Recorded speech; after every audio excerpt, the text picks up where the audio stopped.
कल मैं जिंदगी में पहली बार कोतवाली गई। पहली बार पुलिस कोतवाली को अंदर से देखा। बहुत अजीब लगा।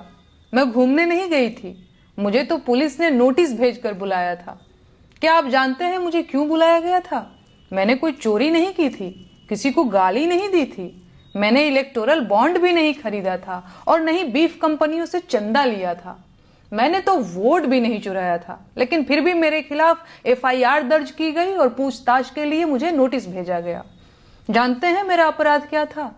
मेरा अपराध ये था कि मैंने इस देश के प्रधानमंत्री से 4 सवाल पूछ लिए थे।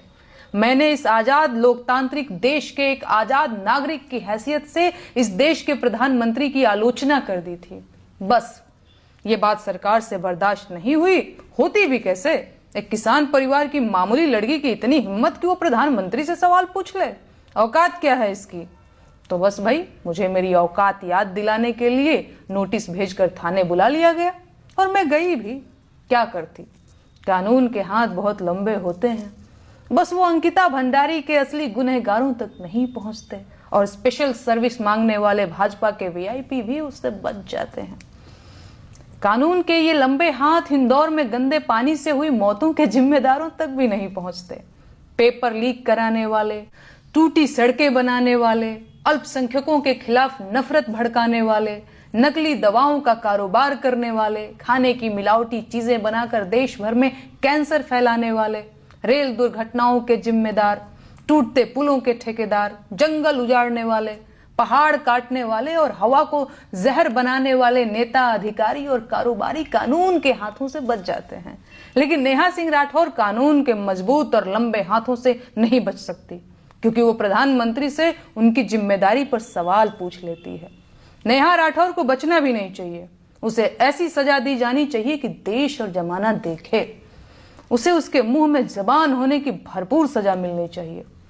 जिन बेटियों की दुश्मन पूरी भाजपा है, नेहा पर उनके लिए आवाज उठाने की सजा भी मुकर्रर की जानी चाहिए। बेरोजगारी के मुद्दे पर बोलना भी क्या छोटा गुनाह है? महंगाई पर गीत गाना क्या वित्त मंत्रालय से बगावत नहीं है? मजदूरों के हक की बात करना क्या लेबर डिपार्टमेंट के काम में हस्तक्षेप नहीं है? और फिर जब सरकार ने देश के कल्याण के लिए अलग अलग विभाग और मंत्री बना रखे हैं, तो मैं क्यों इन मंत्रालयों के मुद्दों पर बोल रही हूं? एक मुकदमा तो सरकारी काम में बाधा का भी बनता है।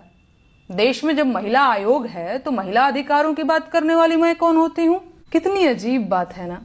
जिस सरकार को देश की गरीबी, बेरोजगारी, महंगाई और भ्रष्टाचार से लड़ना था, वो सरकार मुझसे लड़ रही है। खैर, अब सरकार को जल्द से जल्द देश हित में कानून बनाकर आलोचना को देशद्रोह और आलोचकों को देशद्रोही घोषित कर देना चाहिए। मैं सरकार के कामों और देश के विकास की राह में एक बड़ी बाधा हूं। सरकार को देश हित में बिना देरी किए मुझे फांसी दे देनी चाहिए।